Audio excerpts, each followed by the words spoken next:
السلام علیکم ورحمت الله وبرکاته. درنو لیدونکو، دا سپین بولدک دی. دغه شوبلې او رینجران چې تاسې وینئ دا ټول کندهار کې غنیمت سوي دي، دلته راوړل سوي دي. درنو لیدونکو، دا د پکتیکا ولایت مقام ده چې دنګړی مجاهدینو فتح کو. امنیه قومندانۍ، استخباراتو ریاست، ولایت مقام ټول فتح سو. ښار کې وضعیت آرام ده، هېڅ ستونزه نشته، نه ګډوډي شته او نه چور و تالان شته. تاسو وینئ دا د ولایت مقام ده.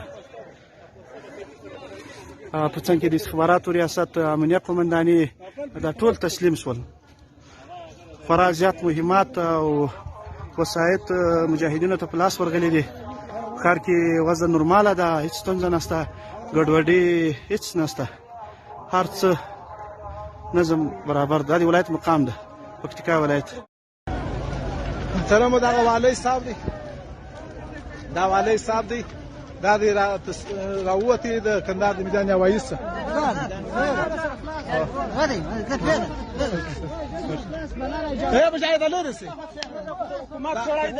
دا والی صاحب دی، دا والی صاحب دی ورور. دا والی الرحمن الرحیم د میدان وردګ ولایت ده.